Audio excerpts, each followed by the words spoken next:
김영한 충북지사가 국내 최초로 고가선로 및 빈 공간을 활용하겠다며 37억 원짜리 도정 홍보관을 KTX 오송역에 짓고 있는데요. 필요성도 의문이지만 철길 바로 밑이라 안전성 논란이 끊이질 않고 있습니다. 그런데 안전하게 짓겠다며 걱정 말라더니 스프링클러도 없이 짓다 문제가 돼 공사에 차질이 생겼습니다. 정재영 기자가 취재했습니다.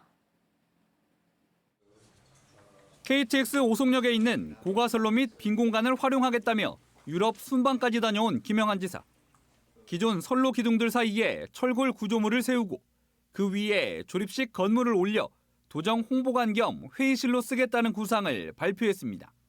수요 조사는 없었고 언제든 철거할 수 있다는 조건으로 빌린 땅이라 예산 37억 원을 낭비한다는 비판이 나왔고 무엇보다 선로 바로 밑이다 보니 공사 전후 미칠 영향과 화재 발생 시 위험성 등 안전에 대한 우려가 계속됐습니다. 하지만 충청북도는 기존 시설물과 간격을 두어 문제가 없을 거라며 공사를 강행했습니다. 착공 당일에도 김영한 지사는 안전을 최우선으로 강조했습니다. 이 공사가 안전하게 시공되어서 국민들로부터 선화 공간의 개발과 발전이 필요하다는 동의를 얻어내기 위한 노력을 해야 된다고 생각합니다. 당초 공사 기한은 이달 말까지. 그런데 현장에 가보니 여태 철골 구조물, 즉 뼈대만 서 있고 내부 공사는 시작도 못했습니다. 공정률이 불과 45%, 공사에 차질이 생겼기 때문입니다. 가장 큰 이유는 자동 소화 장치인 스프링클러 미설치. 충청북도가 홍보관은 임시 건축물이라 설치 의무 대상이 아니라며 설계 당시 제외했던 겁니다. 보시는 것처럼 홍보관은 KTX 열차가 지나는 선로 바로 아래에 들어섭니다. 불이 나면 영향을 줄 수밖에 없는데 진화 설비라곤 소화기만 비치하려고 했던 겁니다.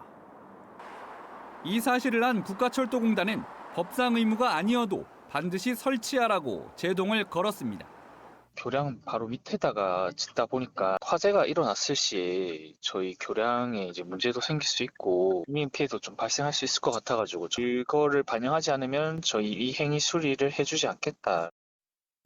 충북도는 부랴부랴 설계 변경에 나섰고 약 2달 만인 지난주가 돼서야 끝냈습니다.